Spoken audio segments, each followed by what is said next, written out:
Welcome to How to Retire on Time, a show that answers your questions about all things retirement, including income, taxes, Social Security, healthcare, and more. This show is an extension of the book, How to Retire on Time, which you can grab today on Amazon, or you can go to www.howtoretireontime.com.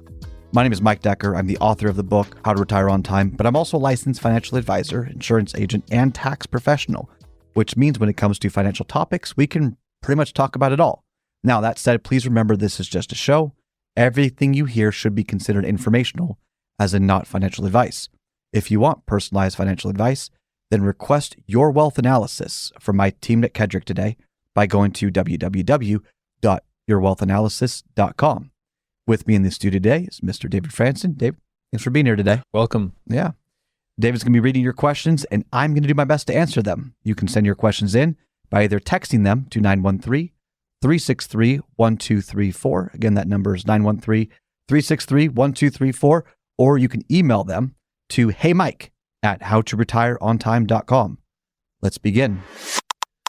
Hey, Mike, how do you plan around inflation risk? Inflation risk is, in my opinion, a very real thing in the very near future. Tell us, like some people might not know, like I've never heard that term. What's inflation risk? Yeah, so let's first define inflation. Inflation is basically your money's less useful. Right. It's less powerful. And we saw inflation over the last couple of years. So I think everyone felt it, whether they can articulate it or not. Right. People felt it in their pocketbooks. When you look at inflation, you don't go backwards. Like what's happened has happened. And so the trick is you want to basically bridle inflation to be at a healthy rate, let's say around 2%. That's kind of the Fed's target rate is around 2% inflation. Fine, no big deal, right? Most people can handle that. Inflation risk is when things get out of hand. So my favorite case study is in the 70s. In the 70s, inflation got out of hand. Okay, there was credit issues, there was banking issues, there was all sorts of issues that basically fear in the economy, things that fueled basically hyperinflation. The Fed increased their interest rates to try and stomp it all out, and then inflation started coming back down, and then the Fed lowered rates, but they did it too soon because they were trying to be nice. And then they lowered rates too soon, and then it spiked back up again. And it was difficult for the economy, difficult for a lot of people. Fed increases rates again, and it starts to come down another time. This is now mid to late 70s. And then they lowered their rates thinking they solved it, and then it spiked back up again. It wasn't until Paul Volcker, the cigar-smoking chairman, who got up and cranked up interest rates. For all of those, you bought your house in the 80s, it was miserable. It was miserable with those rates, but you remember it. So because of that, he's like the American version of the Iron Lady, Margaret Thatcher, right? Yeah. For England, but economically for us, he did the hard job. He did what was needed to do to get inflation under control and to keep it under control. Well, we might be in a similar situation because at some point, whether you like Doge or not, whether you like Trump or not, whether you like what's going on with our spending or not, whether you agree with our deficit or not, it doesn't matter politically what you think. Economically speaking, there comes a point where any government, when their debt increases, their credit is hurt. And if their credit is hurt, or if the deficit gets out of hand, or people lose confidence in the American dollar, whatever it might be, there comes to a point where monetary policy or monetary management, the printing of money, quantitative easing, all of that, there comes to a point where you really can't get out of it very easily, at least.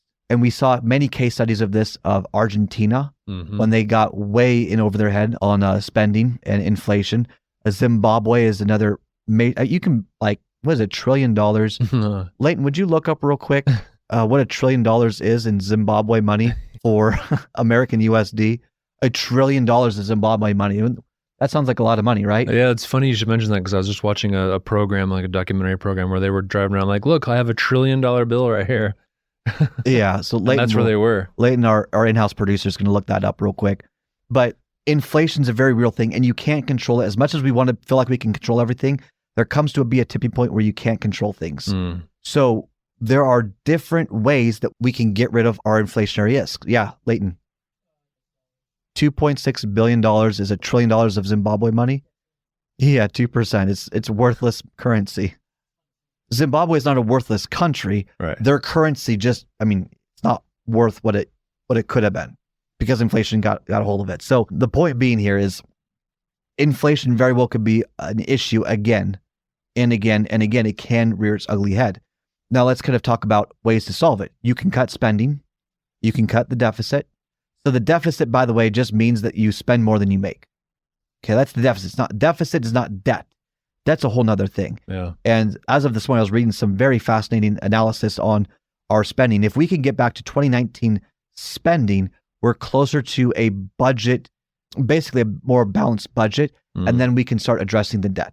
But these are things that need to be addressed because we have something called mandatory spending. Mandatory spending is Social Security, it's Medicare, it's Medicaid, these things that we have to spend by law. And that's the largest part of our books. Another way is the United States government could issue a ton of debt at current rates that people would be willing to buy for. And by the way, the Treasury isn't controlled. They auction off the debt. So whatever the market's willing to pay is what they're going to pay on those rates. Oh, right. The Fed's interest rates that they set, that's overnight lending. That's not what the Treasury and offsetting the debt is. It's what the market's willing to pay for these debt instruments offered by the Treasury. That's often misconstrued. Right. So the government could, in theory, issue a ton of debt, take care of kind of the issue for a temporary period of time, and then allow inflation just to run amok. And they've basically inflated away a lot of our debt because it was issued at a certain rate. It was taken care of. Now the money's worth less, and so they can pay it off easier. But it's worse for the American economy. Right. So right now we have a president who is trying to act like a CEO of a company, as the turnaround CEO. Hey, this isn't working. He's going to cut spending. He's going to try and leverage certain assets we have and try and get things in order. And Trump is someone that has used, or what some people will say abused, depends on how you view him, but he just uses bankruptcy law and other debt laws to his advantage. Right. Is he going to do that? Well, it's different. The government bankruptcy law is not really the same situation.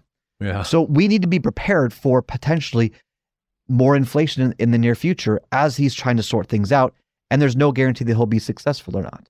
So going back to other conversations we've had about annuities, if all of your assets are locked up into an annuity and you've turned on flat income, and let's say inflation got out of hand for a temporary period of time, that's going to mess you up because you have no negotiating power on your income stream at that point. You get you're locked into a contract with the insurance company, right? And so you're only getting this much income. It doesn't raise, but yet your money's worth less. A 25-cent candy bar is now what, $1? How much does it cost to buy a Snickers? How much does it cost to buy eggs? Oh, yeah. Now imagine you're doing a 2012 spending plan with today's prices. Right. That's hard to do. Yep. So inflation is a very real risk. How do you combat it? The way you combat inflation is to focus on growth with your overall portfolio. If you have money in the market, whether it's in indexed products that have upside potential, or you're in an index, or you're in growth stocks or growth investments of any kind, then you're able to help offset inflation. If you go too heavy on cash and cash equivalents, maybe some of the bank products like CDs would be a cash equivalent, or you go into money markets, these lower earning accounts, because you fear that the market will crash. Maybe the market does crash. Maybe you solve that risk, but you're solving one risk or adjusting one risk and completely ignoring another risk. The inflation risk. Yeah. All retirees are fighting multiple fronts at the same time, which is why it's so important to have a comprehensive plan. You got to plan for multiple layers. That's all the time we've got for the show today. If you enjoyed the show, consider subscribing to it wherever you get your podcasts. Just search for How to Retire on Time. Discover if your portfolio is built to weather flat market cycles, or if you're missing tax minimization opportunities that you may not even know exist. Explore strategies that may be able to help you lower your overall risk while potentially increasing your overall growth and lifestyle flexibility. This is not your ordinary financial analysis. Learn more about Your Wealth Analysis and what it could do for you, regardless of your age, asset, or target retirement date. Go to www.yourwealthanalysis.com today to learn more and get started.